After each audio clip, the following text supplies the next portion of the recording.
நாமத்தினாலே இந்த நாளில் உங்களை பார்ப்பது மிக்க மகிழ்ச்சி. எல்லாம் சந்தோஷமாக கரங்களை உயர்த்தி அல்லேலூயா சொல்லுவோம். அல்லேலூயா. சந்தோஷமாக இருப்பதே நம்முடைய பலன் என்று ஆண்டவர் சொல்லியிருக்கிறார். அதனால் சந்தோஷமாக இருங்கள்.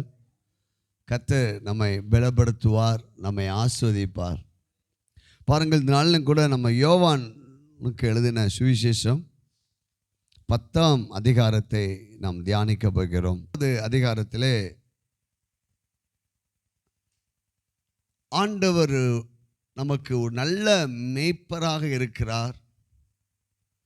அந்த நல்ல மேய்ப்பருடைய சுபாவத்தை குறித்து, அவரால் தேர்ந்தெடுக்கப்பட்ட அந்த ஆடுகளுக்கு எப்படிப்பட்ட ஆசீர்வாதங்கள் இருக்கிறது என்பதை குறித்தும் இந்த வேத பகுதியிலே எழுதப்பட்டிருக்கிறது. வாசல் வழியாய் பிரவேசிக்கிறவனோ ஆடுகளின் மேய்ப்பனாய் இருக்கிறான். வாசலை காக்கிறவன் அவனுக்கு திறக்கிறான். ஆடுகளும் அவன் சத்தத்துக்கு செவி கொடுக்கிறது. அவன் தன்னுடைய ஆடுகளை பேர் சொல்லி கூப்பிட்டு அவைகளை வெளியே நடத்தி கொண்டு போகிறான். Praise God. முதலாவது, இந்த மேய்ப்பனுடைய சுபாவம் எப்படிப்பட்டது என்றால், ஆடுகளை பேர் சொல்லி அழைக்கிறார். அல்லேலூயா. நல்ல மேய்ப்பர் யார் என்றால் கிறிஸ்து தான். அதான் பழைய உடன்படிக்கை வாழ்ந்த தாவீது, கர்த்தர் என் மேய்ப்பரா இருக்கிறார் என்று சொல்லிட்டான். நானே உங்களுக்கு நல்ல குட் ஷெப்பர். அந்த குட் ஷெப்பருடைய அந்த சுபாவம் எப்படிப்பட்டதுன்னா, முதலாவது ஆண்டவர் நம்மளை பேர் சொல்லி அழைக்கிறார். ஏசாயா தீர்க்கதரிசி புஸ்தகம் 43ஆம் அதிகாரம். இப்பொழுதும் யாக்கோபே, உன்னை சிருஷ்டித்தவரும் இஸ்ரவேலே, உன்னை உருவாக்கினவருமாகிய கர்த்தர் சொல்லுகிறதாவது, பயப்படாதே, உன்னை நான் மீட்டு கொண்டேன். பிரேசிலா. உன்னை நான் பேர் சொல்லி அழைத்தேன், நீ என்னுடையவன். அல்லேலூயா. அந்த யாக்கோபு என்ற இடத்துல உங்கள் பேரை போட்டுக்கோங்க. நான் உன்னை மீட்டு கொண்டேன், பயப்படாத, உன்னை நான் பேர் சொல்லி. பாருங்க, எப்படிப்பட்ட ஒரு மேய்ப்பன். உலகத்தின் ஆடுகளை மேய்க்கிற மேய்ப்பனால் ஒவ்வொரு ஆடையும் பேர் சொல்லி என்ன செய்ய முடியாது, அதை கூப்பிட முடியாது. ஆனால் நம்ம அவருடைய ஆடுகள். அவர் நல்ல மேய்ப்பன். நமக்கு ஒரு நல்ல மேய்ப்பன் இருக்கிறார் என்பதை நீங்கள் இந்த செய்தி வேளையிலே அறிந்து கொள்வீர்கள் என்றால் உங்கள் வாழ்க்கையில் பெரிய மாற்றம் உண்டாகும். இந்த மேய்ப்பனின் பொறுப்பு என்ன? ஆடுகளின் பொறுப்பு என்ன? முதலாவது மேய்ப்பனுடைய பொறுப்பு. மேய்ப்பன் நம்மை தனிப்பட்ட விதத்திலே அறிந்திருக்கிறார். தாயின் கருவிலே நம்ம என்ன செய்திருக்கிறார்? அறிந்திருக்கிறார். ஒவ்வொரு ஆடுக்கும் ஒவ்வொரு சுபாவம் இருக்கிறது போல, நம்முடைய நல்ல மேய்ப்பன் நம்முடைய எல்லாருடைய சுபாவத்தையும் அறிந்திருக்கிறார். அல்லேலூயா. ஒரு குடும்பத்தில் ஒரு 5 பிள்ளைங்க இருந்தாங்கன்னா 5 பிள்ளைங்களோட சுபாவம் ஒரே மாதிரியான செய்யாது இருக்காது. அப்போ முதலாவது நீங்கள் அறிந்து கொள்ளுங்கள், என்னை ஆண்டவர் பேர் சொல்லி அழைக்கிறவர். என் மகனே, என் மகளே, நான் உன்னை என்ன செய்தேன்? மீட்டு கொண்டேன். இப்பொழுதும் யாக்கோபே, உன்னை சிருஷ்டித்தவரும் இஸ்ரவேலே, உன்னை உருவாக்கினவருமாய் கர்த்தர் சொல்லுகிறாவது, பயப்படாதே, உன்னை மீட்டு கொண்டேன். அப்போது இந்த நல்ல மேய்ப்பருடைய சுபாவம் என்னென்னா, முதலாவது நம்மளை தேற்றி பயப்படுகிற சூழ்நிலையில் இருக்கிற நம்ம வாழ்க்கையை ஆண்டவர் பலப்படுத்துபவராக இருக்கிறார். பயப்படாதே, உன்னை மீட்டு கொண்டே, நான் உன்னை பேர் சொல்லி அழைத்து. அப்போ நம்ம இந்த நாளில் நம்முடைய முழு எதிர்காலத்தையும் நம்முடைய நிகழ்காலத்தையும் அவர் கரத்தில் அர்ப்பணிக்கும் போது நம்முடைய கவலைகள் நீங்கும். இல்லை, எத்தனை பேர் அர்ப்பணிக்க போகிறீங்க சொல்லுங்கள். ஆண்டவரே, நீங்கள் என்னை பேர் சொல்லி அழைக்கிறீங்க, நான் உங்களுடைய ஆடாக வருகிறேன். நீங்கள் உங்களுடைய ஆடாக என்னை என்ன செஞ்சுருக்கீங்க? தெரிந்தெடுத்திருக்கிறீங்க. ஆகையால் என்னை நான் அர்ப்பணிக்கிறேன். ஆடுகளும் அவன் சத்தத்துக்கு செவி கொடுக்கிறது. இங்கே தாங்க ஆண்டவரால் தேர்ந்தெடுக்கப்பட்டு ஆண்டோடைய மந்தைக்குள் இருக்கிற ஆடுகள் பிசாசின் சத்தத்துக்கு செவி கொடுக்கல. ரைஸ்லா. நல்லா புரிஞ்சுங்க. உங்களுக்கும் ஒரு குட் நியூஸ் சொல்கிறேன். நான் தேவனுடைய மந்தையில் இருக்கிற ஆடு.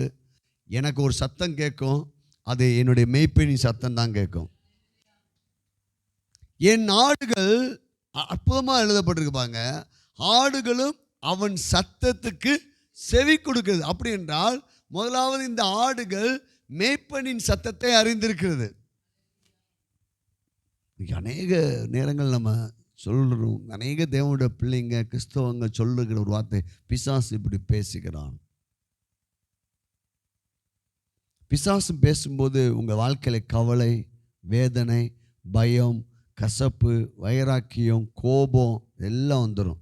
இப்போ நீங்கள் அவன் சத்தத்துக்கு செவி கொடுக்குற ஆடு இல்லை. நான் சொல்ல புரியுதுங்களா?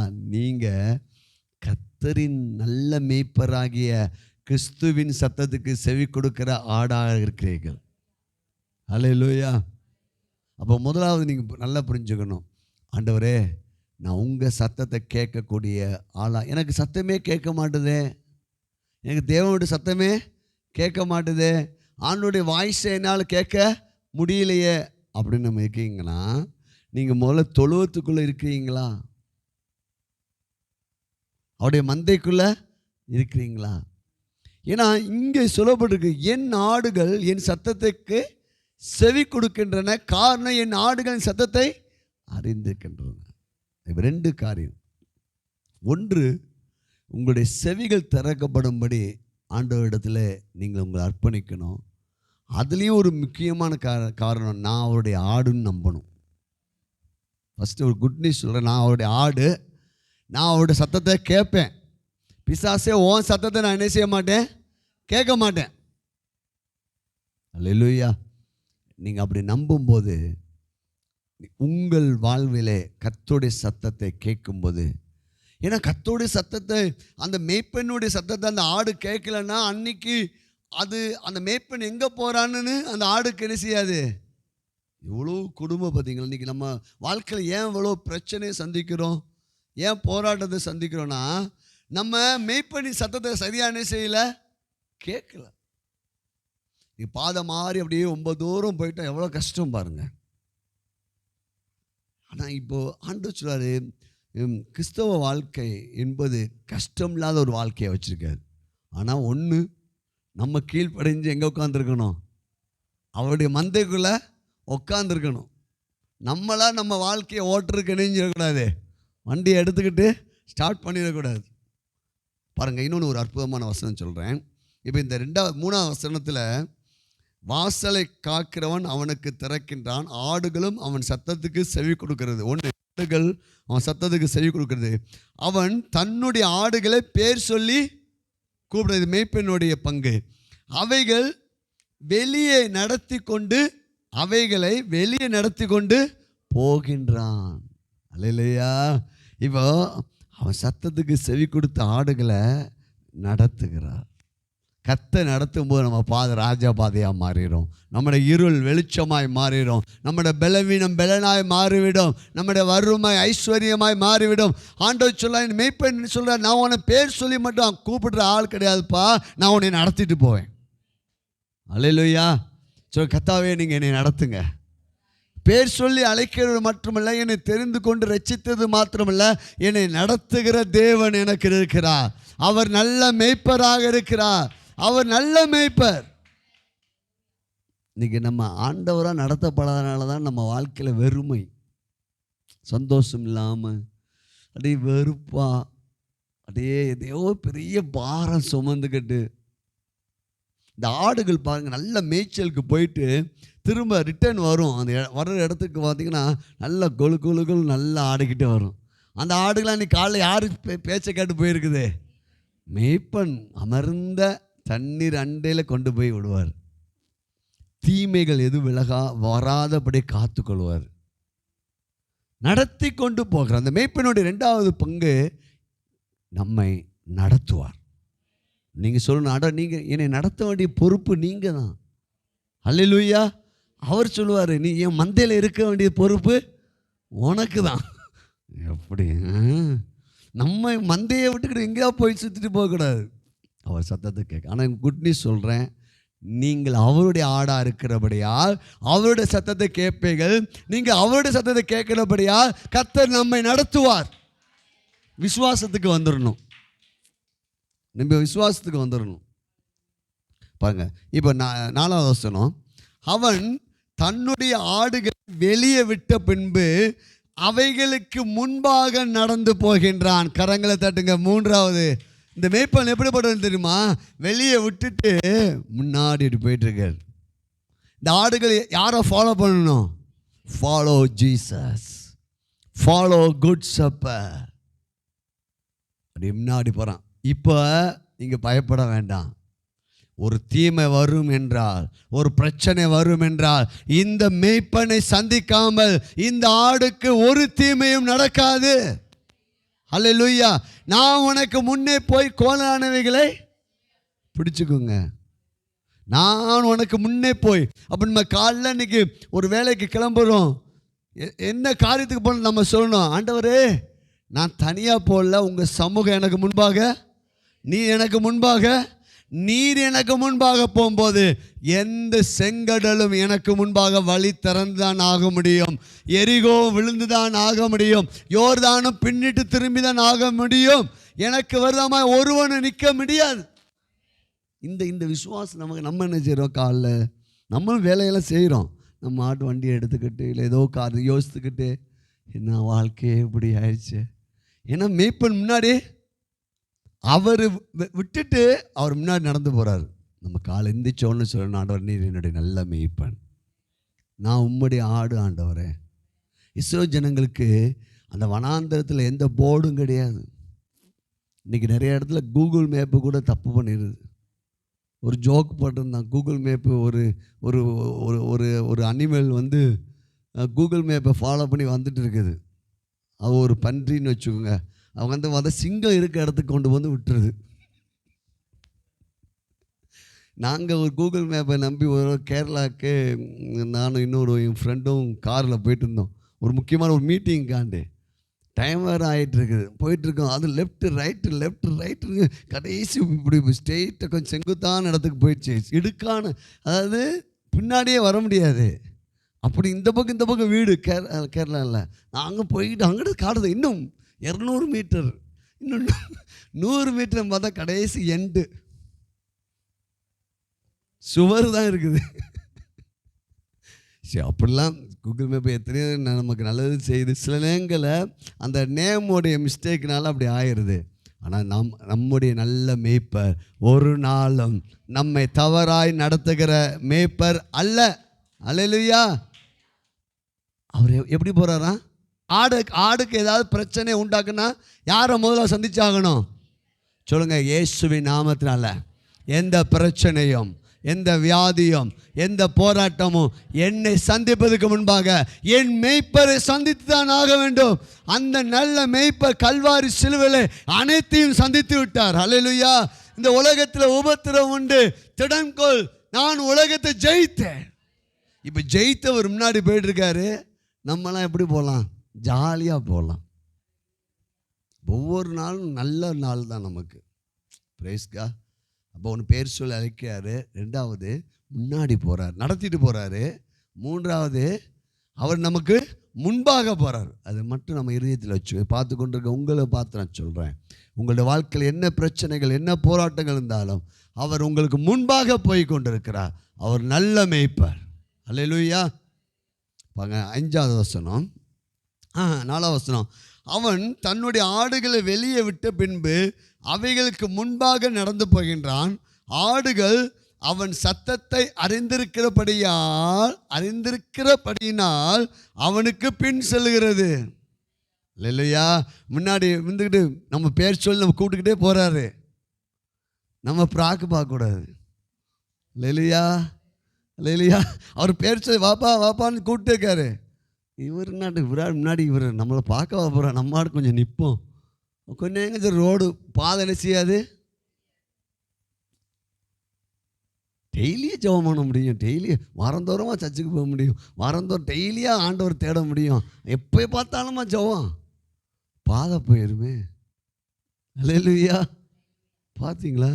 இந்த ஆடுகள், இன்னொரு குட் நியூஸ் சொல்கிறேன், இந்த ஆடுகள் இந்த மேய்ப்பன் சத்தத்தை அறிந்திருக்கிறபடியால் பின்னாடி ஃபாலோ. அல்லேலூயா.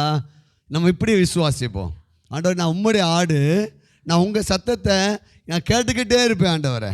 மேய்ப்பன் லெஃப்டில் திரும்பினான்னா ஆடுகளும் லெஃப்டில் திரும்பிடணும். மேய்ப்பன் ரைட்டில் திரும்பினான்னா ஆடுகளும் என்ன ஆண்டவரே உங்களுக்கு தெரியாத, நான் கூகுள் மேப் நான் தானே வச்சுருக்கிறேன் அப்படின்னு சொல்லக்கூடாது. அல்லேலூயா. உங்களுக்கு தெரியாதா, இது பக்கம் இப்படி போயிடலாமே அப்படிலாம் அவருக்கு நம்ம என்ன செய்யக்கூடாது, ஆலோசனை கொடுக்கக்கூடாது. நமக்கு தெரியாது, ஒருவேளை ஆண்டவர் இப்படி கொண்டு போய் அப்படி கொண்டு வரலாம். நம்ம நினைப்போம் இப்படி செஞ்சுருங்க ஆண்டவரே அப்படின்னு சொல்லுவோம், இப்படி இப்படி வேகமாக வந்துடுங்க. அவருக்கே நம்ம ஆலோசனை கொடுக்குறதில்ல. அவர் அனந்த ஞானமுடையவர். ஒருவேளை நம்முடைய சில ஆசீர்வாதங்கள் நமக்கு தாமதமாகுன்னா நம்ம அவசரப்படக்கூடாது. அல்லேலூயா. அவர் நல்ல மேய்ப்பர். நீங்கள் எனக்கு நல்லது செய்வீங்க ஆண்டவரே, நிச்சயம் எனக்கு நல்லது தான் செய்வீங்க. பாருங்கள், அதுக்கடுத்து 5வது வசனம், அந்நியனுடைய சத்தத்தை அறியாதபடியினால் அவைகள் அந்நியனுக்கு பின் செல்லாமல் அவனை விட்டு ஓடி போகும். என்ன ஒரு அற்புதமான ஒரு விசுவாச வார்த்தை சொல்லுங்க. இயேசுவின் நாமத்தினால பிசாசின் சத்தம் எனக்கு தெரியாது.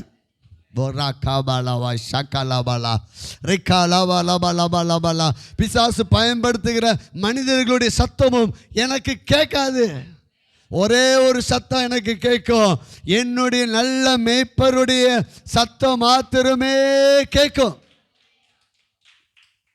அல்லேலூயா, அல்லேலூயா. பிசாசு அப்படி பேசுகிறான் இப்படி பேசுகிறான். நீங்கள் சொல்லுங்கள் ஸ்டாப். உன் சத்தம் எனக்கு, உன் சத்தம் கேட்காதபடிக்கு தார் இருக்கு பாருங்க, அதை வச்சு நான் அடைத்து கொண்டேன். அல்லேலூயா. எனக்கு ஒரே ஒரு சத்தம் கேட்கும். இந்த சத்தம் வெளியிருந்து இல்லை, உள்ளே இருந்து கிறிஸ்துவானவர் மகிமை நம்பிக்கையாக அவர் எனக்குள்ளே இருந்து வழி நடத்துகிறார். இந்த சத்தம் அக்யூரேட்டாக சூப்பராக நன்மையாக எனக்கு கேட்கும். ஏனென்றால் நான் அவருடைய ஆடு. இந்த நாள் முதல் நீங்கள் இதை விசுவாசிங்க, உங்கள் கூட ஆண்டவர் பேசுவார். நீங்கள் என்ன லெஃப்டில் போகணுமா ரைட்டில் போகணுமா, என்ன செய்யணும் என்ன செய்யக்கூடாது, உன்மேல் என் கண்ணை வைத்து உனக்கு ஆலோசனை சொல்லுவேன். எப்படி யாருங்க நம்ம மேலே கண்ணை வைக்க முடியும்? நம்ம அம்மா அப்பா எவ்வளோ தான் நம்மளை நடத்த முடியும்? நமக்கு தெரிஞ்சவங்கெல்லாம் எவ்வளோ தான் வழிநடத்த முடியும்? இப்படி இவர் எப்படி கண்ணை வைப்பானா, உள்ளே இருந்து. புரியுதுங்களா? அப்போ அவருடைய வழிநடத்துதல் அற்புதமானது. அவருடைய வழிநடத்துதல் ஒரு நாளும் மிஸ் ஆகாது. நம்ம செய்ய வேண்டிய ஒன்று அர்ப்பணித்தல், கீழ்ப்படிதல். ஆண்டவரே நான் உம்முடைய ஆடாக இருக்கிறேன். ஒருவேளை இப்போ நம்ம அவருடைய சத்தத்தை நமக்கு சரியாக கேட்கல அப்படின்னா நீங்கள் இந்த வசனத்தை வாசித்து சொல்லணும், ஆனால் நான் உம்முடைய ஆடு, உங்கள் சத்தத்தை நான் என்னால் கேட்க முடியும். அவருடைய சத்தத்தை எப்படி கேட்கலாம்? வேதத்தை வாசிக்கும் போது தான். அவருடைய சத்தம் எங்கே துணிக்கும்? பைபிள் தூக்கி சொல்லுங்கள், இந்த வார்த்தையில் துணிக்கும். ஒவ்வொரு நாளும் நீங்கள் அவருடைய சத்தத்தை கேட்க வேண்டும் என்றால் சில நேரங்கள் என்ன செய்ய வேண்டி இருக்குது, ஒதுக்கி. இப்போ இதில் படிக்காமல் இன்றைக்கி என்ன ப்ரோக்ராம்னு இதில் இருக்குது. அல்லேலூயா. நமக்கு என்ன ஆசீர்வாதம்னு இதில் நம்ம இதே பார்க்க மாட்டோம். அல்லேலூயா. அப்படி நம்ம லைஃப்பை நடத்தும் போது தான் சிக்கலாகிடுது, வேதனை ஆயிடுது, கண்ணீர் ஆயிடுது, சோர்வாயிடுது. கொஞ்சம் தூரம் ஒரு 5 கிலோமீட்டர் அந்த பக்கம் வாழ்க்கை நடத்திட்டு போவோம். அங்கே கொஞ்சம் ஃபஸ்ட்டு ஒரு ரோஜா பூ மாதிரி தோன்றும், நல்லா தானே இருக்குது அப்படின்னு உள்ளே போவோம். ஆக்கிறது பார்த்தா பெரிய வனாந்தரம் தெரியும். ஐயோ கொஞ்சம் திரும்ப இங்கே வரும், அங்கிட்டு போகலாமா அங்கிட்டு போகலாமா, எங்கே போகல, என்ன செய்ய, ஐயோ குழப்பமாக இருக்குது. நீங்கள் தேவனோட பிள்ளை, நீங்கள் இயேசு ரத்தத்தில் கழுவப்பட்டிருக்கீங்க, நீங்கள் அவருடைய ஆடு. இந்த வசனத்தை நம்ம கை வச்சு சொல்லணும், ஆண்டவர் நான் உங்கள் ஆடு, உங்கள் சத்தத்தை மட்டும் கேட்பேன். இனி இந்த கவலை வேதனை பிசாசுடைய சத்தத்தை நான் கேட்காதபடிக்கு நீங்கள் என்னை காத்துக்கொள்வீங்க ஆண்டவரே. அல்லேலூயா, பிரைஸ் காட். பாருங்கள், அந்நியருடைய சத்தத்தை கேட்க. இப்போது இந்த ஆடோடைய ஆசீர்வாதம் என்னது? முதல்ல அந்த மந்தைக்குள் இருக்குது. 2வது இந்த ஆடு மேய்ப்பனுடைய சத்தத்தை அறிந்து. 3வது எதிரியுடைய சத்தத்தை இப்போ நம்ம ஒரு உலக பிரகாரமாக ஒரு மேய்ப்பன் அவன் சொல்கிறான் பே பே பே அப்படின்னா அந்த மற்ற ஆடுகள்லாம் என்ன செய்யும்? நம்மளும் அங்கே போயிட்டு பே பே பேப்பான்னா அது என்ன செய்யாது, நம்ம சொல்லுவேன், கண்ணே மயிலே குயிலே நில்லு நில்லுஞ்சு ஒரு ஆடா நிற்கிறான்னு பாருங்க, எல்லாம் நெஞ்சிடும். அவன் அங்கே உட்காந்துக்கொண்டு லைட்டாக அது ஒரு அப்படி சொல்லுவான், அவ்வளோதான், எல்லா ஆடும் நெஞ்சிடும். ஏன்னா வேறு சத்தமே அதுக்கு தெரியாது. நமக்கு அவர் சத்தத்தை தவிர எல்லா சத்தமும் நமக்கு கேட்குது, எல்லாம் தெளிவாக கேட்குது, எல்லாமே கேட்குது. பாஸ்டர் ஆண்டவர் என்ன சொல்ற, அது தானே கேட்க மாட்டேது. அது இல்லையா? இந்த சத்தம் ஃபுல்லாக நம்ம நினைஞ்சிடும், அலக்கழிப்பு உண்டாக்கும். ஆனால் நான் சொல்கிறேன், தேவனுடைய பிள்ளைகளாகி நமக்கு அவர் சத்தம் மட்டும்தான் கேட்கும். சொல்லுங்க, உங்கள் வலது கரத்தை உங்கள் தலைமை வச்சுக்கோங்க. இயேசுவின் நாமத்தினால எனக்கு இன்று முதல் நான் அவருடைய மந்தையில் ஆடாக இருக்கிறேன். எனக்கு அவருடைய சத்தம் மட்டும்தான் கேட்கும். உலக பிரகாரமான எந்த சத்தமும், பிசாசின் சத்தம் என் காதுகளிலே தொனிக்காது. என் காதுகள் விருத்த சேதனம் செய்யப்பட்டிருக்கிறது. இயேசுவின் இரத்தத்தினால் என் காதுகள் மூடப்பட்டிருக்கிறது. ஆமென், ஹல்லேலூயா. ஏன் அவரோட சத்தம் மட்டும் இங்கே ஃபில்டர் வச்சிருக்காரு ஆண்டவர்?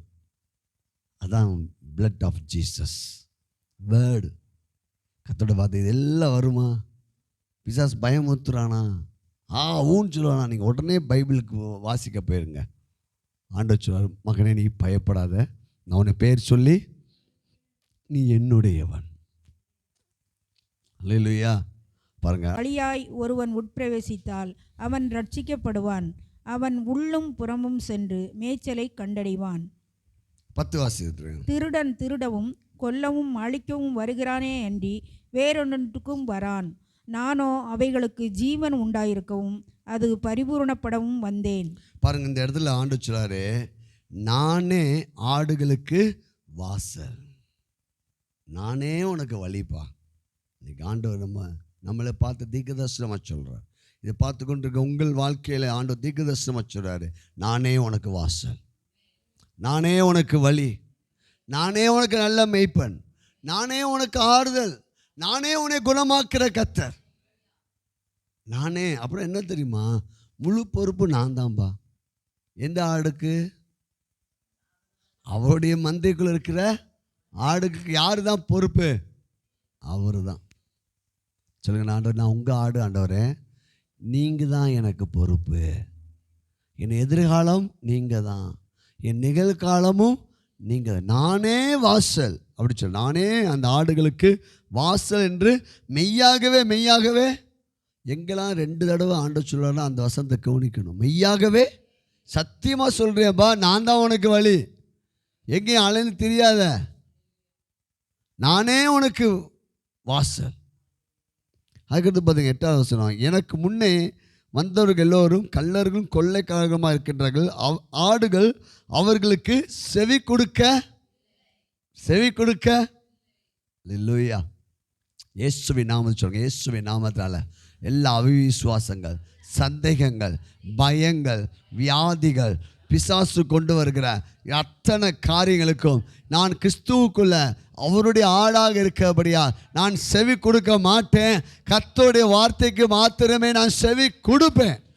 அல்லேலூயா. அவர் நல்ல மேய்ப்பன். அவருடைய மந்தைக்குள் இருக்கிற இந்த ஆடுகளுக்கு நான் நினைக்கிறேன் நல்ல ஆடுகள். அல்லேலூயா.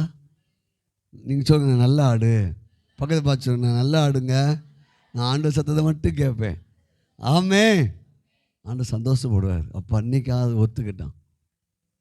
பிசாசு சொல்கிறான், நீ கெட்ட ஆடுன்னு சொல்கிறான், நீ சரியில்லை அப்படின்னு சொல்ல. நீங்கள் சொல்லுங்கள், இல்லை வசனம் சொல்லுது நான் நல்ல ஆடு, நான் அவரோட ரத்தத்தை நான் கழுவப்பட்டிருக்கிறேன், நான் அவரோட சத்தத்தை தான் ஃபாலோ பண்ணுவேன், அவரை தான் பின்பற்றுவேன், அவரே எனக்கு வாசல், அவரே எனக்கு வழி. பாருங்கள், இப்படி இருந்தால் இந்த ஆடுகளுக்கு என்ன ஆசீர்வாதமா? 8 பாருங்க, 9, நானே வாசல், என் வழியாய் ஒருவன் உட்பிரவேசித்தால், என்னை ஒருவன் ஏற்றுக்கொண்டால், என்னை ஏற்றுக்கொண்டு ரட்சிக்கப்பட்டால் அவனுக்கு எப்படிப்பட்ட ஆசீர்வாதம் என்று எங்கள் வேதவசனம் சொல்லுது. அவன் ரட்சிக்கப்படுவான், அவன் உள்ளும் புறம்பும் சென்று மேய்ச்சலை, வெளியே போகும்போதும் வரும்போதும் அவன் விடுதலையாக இருப்பான். அடுத்த சொல்ற திருடவும் கொல்லவும் அழிக்கவும் வருகிறான், வேறு ஒன்றுக்கு அவனுடைய அர்த்தம் இந்த ஆடுகளை எப்படியாவது கொல்லணும். இவங்க கிறிஸ்துவை அறியக்கூடாது, ஆண்டவரை அறியக்கூடாது, தேவனுடைய நன்மைகளை பெற்றுக்கொள்ளக்கூடாதுபடிக்கு பிசாசுடைய பெரிய போராட்டம், தாட்ஸ், எண்ணம் எது என்றால் உங்களை அழிப்பது தான். நல்லா புரிஞ்சுக்கோங்க, தேவனுடைய ஒரே எண்ணம் உங்களை வாழ வைப்பது. இப்போ இந்த 2 வசனத்துக்கு சில மொழிபெயர்ப்புகளை நாம் பார்க்க போகிறோம். ஆண்டவர் சொல்லியிருக்கிற சில மொழிபெயர்ப்புகளை பார்க்கும்போது ரொம்ப அற்புதமாக நமக்கு புரியும். நானே வாசல், என் வழியாக நுழைவது வாழ்வையும் விடுதலையும் மன நிறைவையும் அனுபவிப்பதாகும்.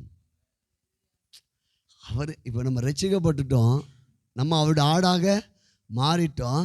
ஆண்டவர் சொல்றாரு, நீ என்னை ஏற்றுக்கொண்டு நீ ரட்சிக்கப்பட்டிருக்கிற, நீ என்னுடைய மந்தையில் ஆடாக இருக்கிறனால உனக்கு என்ன ஆசை, உள்ளும் புறமும் மேய்ச்சலை கண்டடைவான. என்ன அர்த்தம்னா, அவன் நல்வாழ்வை ஃபஸ்ட்டு அவன் எப்படி பெற்றுக்கொள்வான்? இந்த ஆடுகள், ஏன்னா இது யார் நடத்துகிறாரு? மெய்ப்பன். இந்த மெய்ப்பன் காலையிலையும் மதியாமல் மாலையிலையும் அந்த ஆடுடைய ஜீவன் இருக்கிற வரை என்ன செய்கிறாரு? நடத்துகிறார். முதல் வாழ்வையும் விடுதலையும் மன நிறைவையும் அனுபவிப்பான். ஃபஸ்ட்டு வாழ்வு, விடுதலை, பாவத்திலிருந்து, சாபத்திலிருந்து, தரித்திரத்திலிருந்து, பயத்திலிருந்து, எல்லாவற்றிலும் இந்த ஆடுகள் இதை அனுபவிக்க வேண்டும், விடுதலையை அனுபவிக்க வேண்டும். 3வது மன நிறைவு. நமக்கு மன நிறைவாக இருக்குதா? நீங்களே யோசித்து பாருங்கள், உங்கள் இதயத்தில் கை வச்சு பாருங்கள். லப் லப் லப்னு அடிக்குது. என்ன செய்ய போகிறனோ, அடுத்தது என்ன செய்யணும், அப்படி இல்லைங்க. மன நிறைவுனா எல்லா புத்திக்கும் மேலான ஒரு தெய்வீக சமாதானம். ஏன்னா இந்த ஆடுகளுக்கு கவலைப்பட வேண்டிய அவசியமே, காலையிலையும் இந்த ஆடை நடத்துவதும், அந்த பகல் முழுவதும் பாதுகாப்பதும், இரவெல்லாம் பாதுகாப்பதும் யாருடைய பொறுப்பு? இந்த ஆடு ஒன்றே ஒன்று அவருடைய பலத்த கைக்குள்ளே அடங்கி இருக்க வேண்டும். அப்போ நீ என் வழியாக நீ உள்ளே வந்தனா உனக்கு நான் 3 ஆசீர்வாதத்தை தரேன். 1, நீ விடுதலை அனுபவிப்ப, நல்வாழ்வை அனுபவிப்ப, மன நிறைவை அனுபவிப்ப. எவ்வளோ பெரிய ஆசீர்வாதம் நமக்கு வேணும். அல்லேலூயா. ஆண்டவரே, நான் உம்முடைய ஆடு ஆண்டவரே, இதை நான் அனுபவிக்க வேண்டும். நான் விடுதலையும் மன நிறைவையும் நல்வாழ்வையும் நான் என்ன செய்யணும்? நான் அனுபவிக்க வேண்டும். ஆகையால் விடுதலையும் நல்வாழ்வையும் அனுபவிக்கக்கூடாதபடிக்கு தான் பிசாசு என்ன செய்கிறான்? திருடவும் கொல்லவும் அழிக்கவும் வருகிறான்ட்டு வேற ஒன்றுக்கும். ஏன்னா இந்த ஆடுகளுக்கு அவ்வளோ பெரிய பிளஸ்ஸிங் இருக்குது. அதனால தான் கிறிஸ்துவக்கிட்ட நம்ம நெருங்காதபடிக்கு தடை செஞ்சிருவோம். கர்த்தருடைய வார்த்தையை கேட்காதபடிக்கு, சபைக்கு வராதபடிக்கு, ஜெபிக்கக்கூடாதபடிக்கு. ஏன்னா இந்த ஆடுகள் அப்படி உள்ள ஆண்டரோடு இணைந்து விட்டால் என்ன பெற்றுக்கொள்வான்? விடுதலையும் மன நிறைவையும் நல்வாழ்வையும். பாருங்க, அப்போது 10வது வசனம், திருடவும் கொல்லவும் அழிக்கவும் மட்டுமே எண்ணுகின்றான். அவனுடைய எண்ணம் என்னதான்? ஒன்று, இவனை அழிக்கணும், இவன்கிட்ட இருக்கிற சந்தோஷத்தை திருடணும், சுகத்தை திருடணும். இதுவே எண்ணிக்கொண்டிருக்கானா சத்துரு. இப்போ சொல்கிறார் ஆண்டவர், ஆனால் நான் உங்களுக்கு எல்லாவற்றையும் ஏராளமாக நீங்கள் எதிர்பார்ப்பதை விட அதிகமாக கொடுக்க வந்திருக்கிறேன். அல்லேலூயா. ஆண்டவர் ஜீவன் உண்டாயிருக்கவும் அது பரிபூர்ணப்பட வந்து, அதுக்கு என்ன அர்த்தம்னா, நான் உங்களுக்கு எல்லாவற்றையும் ஏராளமாக. அல்லேலூயா. அப்போ இந்த மந்தைக்குள் நம்ம அடங்கியிருந்தால் நமக்கு என்ன கிடைக்குமா? ஏராளமான செழிப்பு, ஏராளமான நன்மைகள், ஏராளமாக நீங்கள் எதிர்பார்ப்பதை விட அதிகமாக கொடுக்க வந்திருக்கிறேன். எதுக்கு இந்த மேய்ப்பர் வந்திருக்காராம்? நம்ம எதிர்பார்ப்பதை காட்டிலும் அதிகமாய் கொடுக்க. அப்போ நம்ம கீழ்ப்படுதல் எவ்வளவு அவசியம். ஆண்டவரே, நான் எதிர்பார்ப்பதை விட்டு நீங்கள் அதிகமாக கொடுப்பீங்களா? ஆமாம் ஆண்டவர். நான் என்ன செய்யணும்? நீ பிசாமிங்க என் கூட இரு, என் மந்தைக்குள்ள இரு. நீங்கள் எதிர்பார்ப்பதை விட அதிகமாக கொடுக்க வந்திருக்கிறேன். நீங்கள் நிரம்பி வழியும் வரை நிறைவான வாழ்வை கொடுக்க. அந்த அந்த அந்த ஆசீர்வாதம் அப்படி நிரம்பி வழியுமா. எல்லாம் அந்த ஆடுகள் அப்படியே அந்த மேய்ப்பன் கீழ்ப்படிஞ்சு போகும்போது நல்லா சாப்பிட்டு அப்படி சாயந்தரம் வந்து அந்த தொழுவத்தில் போய் உட்காந்து என்ன செஞ்சுட்டு இருக்கோம், அசை போட்டுட்டு இருக்கோம். நல்லா கொழு கொழு கொழு. நல்ல மேய்ப்பனுடைய ஆடுகள் எப்படி இருக்கும், கொழு கொழு கொழு. நம்முடைய நல்ல மேய்ப்பன் அவர். அல்லேலூயா. சொல்லுங்க, நான் கொழு கொழுன்னு மாற போகிறேன். சரீரத்தில் இல்லை, மனதில், மகிழ்ச்சியில், சந்தோஷத்தில். பாருங்க, ஆண்டு சொல்றார், நான் உங்களுக்கு நிறைவாழ்வு கொடுக்க வந்திருக்கிறேன். நான் நல்ல மேய்ப்பர். கீழே இன்னொரு மொழிபெயர்ப்பு போட்டிருக்குது, நானே வாசல், என் வழியாக பிரவேசிக்கிறவன் ரட்சிக்கப்படுவான், நித்திய ஜீவனை பெற்றுக்கொள்வான். சூப்பர். பார்த்தீங்களா? சும்மா இல்லைங்க, இந்த இந்த மந்தைக்குள்ளே நம்ம இயேசுவை ஏற்றுக்கொண்டது எதுக்கு தெரியுமா? இந்த பூமியில் உள்ள வாழ்வுக்காக மாத்திரம், பரலோக வாழ்வுக்கு. ஆண்டு சொல்ல, என் வழியாக நீ வந்துட்டேன்னா நீ நரகத்துக்கு போக மாட்ட, நீ நித்திய ஜீவனை பெற்றுக்கொள்வ. இந்த பூமியிலே நீ நல்வாழ்வை அனுபவிப்பாய். ரட்சிக்கப்படுவான், என்றென்றைக்கும் வாழ்வான். அவன் சுதந்திரமாக உள்ளேயும் வெளியும் சென்று மேய்ச்சலை, நிலத்தை, ஆவிக்குரிய பாதுகாப்பை கண்டடைவான். நீ போகையிலும் நீ வருகையிலும். இந்த இந்த இந்த மேய் இந்த இந்த ஆடுகளுக்கு ஆவிக்குரிய பாதுகாப்பும் கொடுக்கப்படுது. உலக பிரகாரமான பாதுகாப்பையும் ஆண்டவர் கொடுக்கிறார். Price God. பாங்கள், நானே வாசல், என் வழியாக. திருடன் திருடுவதற்கும் கொல்வதற்கும் அழிப்பதற்கு மட்டுமே வருகிறான். அவர்கள் ஜீவனை பெறவும் அதை நிறைவாக நிரம்பி வழிய வரை நான் வந்தேன். அல்லேலூயா. நமக்கு ஆண்டவர் சொல்ல, நான் ஏராளமாக கொடுக்க வந்தேன்பா, உங்களுக்கு நான் தாராளமாய் கொடுக்க வந்தேன், நீங்கள் என்னுடைய ஆடுகளாக இருங்கள். Praise God. இந்த கூலிக்கு வேலை செய்கிறவன் திடீர்னு ஓனாய் வரும்போது அவன் உயிரை காப்பாற்றுறதுக்கு என்ன செஞ்சிருவான், ஓடிடுவான். இதுதான் பிசாசு. நம்முடைய ஆண்டவர் சொல்றாரு, நான் நல்ல மேய்ப்பன். நல்ல மேய்ப்பன் தன் ஆடுகளுக்காக ஜீவன். யாரை குறித்தான் பேசுகிறாரு, அவரை குறித்தான். கல்வாரி சிலுவையில் நமக்காக ஜீவனை கொடுத்திருக்கிறார். நானே அவங்களுக்கு ஏன்னா நான் அந்த ஆடுகளை அறிந்திருக்கிறேன். இன்னொன்று பார்த்தீங்கன்னா, இந்த ஆடுடைய மேய்ப்பன் எப்படிப்பட்டவர்னா, லூக்கா சுவிசேஷம் 15 அதிகாரத்தில் போட்டிருக்குது. ஒரு ஒரு ஒரு மேய்ப்பனுக்கு 100 ஆடுகள் இருந்துச்சு. அதில் 99 ஆடுகள் மந்தையில் இருக்குது. ஒரு ஆடு மட்டும் காணாமல் போகும்போது இந்த மேய்ப்பன் எப்படிப்பட்ட மேய்ப்பனாக இருக்கிறார் என்று பார்க்கும்போது, லூக்கா சுவிசேஷம் 15. அவர்களுக்கு அவர் சொன்ன ஊமையாவது, உங்களில் ஒரு மனுஷன் 100 ஆடுகளை உடையவனாயிருந்து அவைகளில் ஒன்று காணாமற் போனால் 99 ஆடுகளையும் வனாந்தரத்தில் விட்டு காணாமற் போன ஆட்டை கண்டுபிடிக்கும் அளவும் தேடி திரியானோ? கண்டுபிடித்த பின்பு அவன் சந்தோஷத்தோடே அதை தன் தோள்களின் மேல் போட்டுக்கொண்டு வீட்டுக்கு வந்து சிநேகிதரையும் அயலாத்தாரையும் கூடி வரவழைத்து, காணாமற் போன என் ஆட்டை கண்டுபிடித்தேன், என்னோடு கூட சந்தோஷப்படுங்கள் என்பான் அல்லவா? பார்த்தீங்களா, இந்த மேய்ப்பன் எப்படிப்பட்டு வரான்? ஒரு ஆடு காணாமல் போட்டாலும் தேடுகிறவர். அல்லேலூயா, அல்லேலூயா. ஒரு கொஞ்சம் மிஸ் ஆகி போயிடுச்சு, விட மாட்டார். நல்ல மேய்ப்பர், நல்ல மேய்ப்பர். அந்த ஆடை தான் தொலைஞ்சு போன ஆட்டுக்கு தான் ப்ரொமோஷன் அதிகம். அதை தூக்கி எங்கே வைக்கிறாரு, தோல்மை வச்சுட்டு எல்லாம் சொல்ல, எப்பா இவன் தான் தொலைஞ்சு போயிட்டான். அல்லேலூயா. இவன் அது எவ்வளோ நல்ல மேய்ப்பர் பாருங்கள். 28 பாருங்கள். நான் அவைகளுக்கு நித்திய ஜீவனை கொடுக்கிறேன், அவைகள் ஒரு காலமும் கெட்டு போவதில்லை. அல்லேலூயா. இந்த ஆடுகள் எப்படிப்பட்டதான், ஒரு காலமும் கெட்டு போக விட மாட்டார். ஏன்னா இது அவருடைய மந்தைக்குள் இருக்கிற, இது பிசாசு அழிக்க முடியாது. ஒரு குட் நியூஸ் சொல்கிறேன், நீங்கள் ரட்சிக்கப்பட்டு தேவனுடைய பிள்ளையாக நம்ம இருக்கிறபடியா சத்துரு நம்மளை தொட முடியாது, நம்மை அழிக்க முடியாது. இடத்துல வந்தான் பாருங்கள். இங்கே சொல்லப்பட கெட்டு போவதில்லை, ஒருவனும் அவைகளை என் கையிலிருந்து பறித்து கொள்வது இல்லை. ஜீசஸ் சொல்கிறாங்க, ஒருவனும் நான் முன்குறித்து பெயர் சொல்லி அழைத்த என் ஆடை யாரும் எடுக்க முடியாது.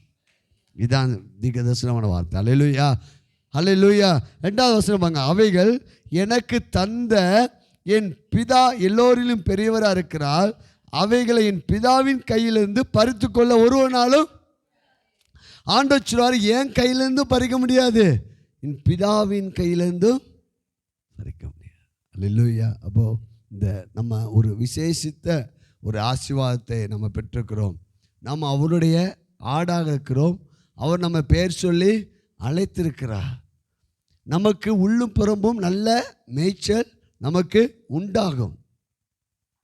நமக்கு நிறைவான வாழ்வை கொடுப்பதற்கும் நிறைவான ஆசீர்வாதம் கொடுப்பதற்காக அவர் ஜீவனை கொடுத்துருக்கார். நம்முடைய பொறுப்பு ஒன்று, ஆண்டவரே நான் உம்முடைய ஆடு, நான் உம்முடைய சத்தத்துக்கு என்ன செய்கிறேன், கீழ்ப்பட. அப்போ அவருடைய சத்தத்துக்கு, அவருடைய ஆடாக நீங்கள் எப்போ மாற முடியும், அவருடைய வார்த்தையை வாசிக்கணும். நீங்கள் நம்ம ரட்சிக்கப்பட்டோம், அவர் மந்தைக்குள்ளே இருக்கிறோம், ஆனால் அவர் இன்னும் ஃபாலோ பண்ணாமல் இருக்கிறோம். அதனால நீங்கள் நம்மளோட வாழ்க்கையில் அவ்வளோ சிக்கல். அப்படி எழுந்து நிற்போமா ஆண்டவர் சமூகத்தில் இன்றைக்கு நம்ம மனம் திரும்புவோம்.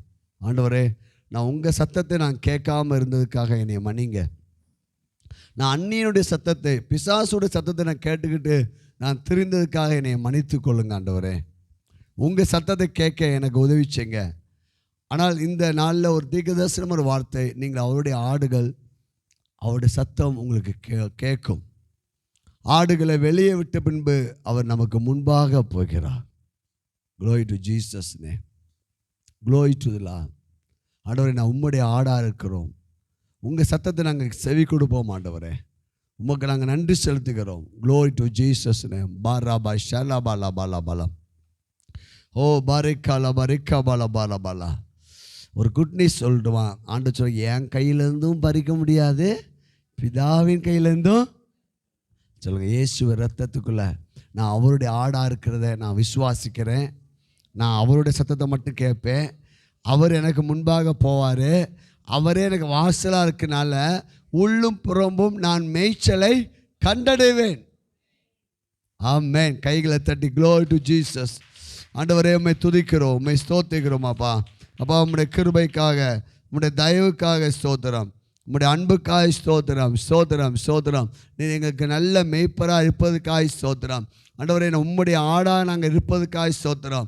உம்முடைய சத்தத்தை நாங்கள் கேட்பதுக்காய் ஸ்தோத்திரம். நீ எங்களுக்கு முன்பாக போய் கோணலானவைகளை செவ்வையாக மாற்றுவதற்காய் ஸ்தோத்திரம். ஆண்டவரே, அப்பா உம்முடைய கிருபைக்காய் ஸ்தோத்திரம், ஸ்தோத்திரம். எங்களுக்கு உள்ளும் புறமும் நல்ல மேய்ச்சலை எங்களுக்கு கொடுப்பதுக்காய் ஸ்தோத்திரம். ஆண்டவரே, அப்பா உமக்கு நாங்கள் நன்றி செலுத்துகிறோம். Glory to Jesus. ஆண்டவரே, உம்மை துதிக்கிறோம். ஒன்றே ஒன்று, கீழ்ப்படிதல். இதுவரை அவருடைய சத்தம் உங்களுக்கு கேட்கலன்னா நீங்கள் அவருடைய மந்தைக்குள்ளே இன்னும் என்ன செய்யலை, இல்லை. புரியுதுங்களா? ஆனால் நீங்கள் அவருடைய ஆடு.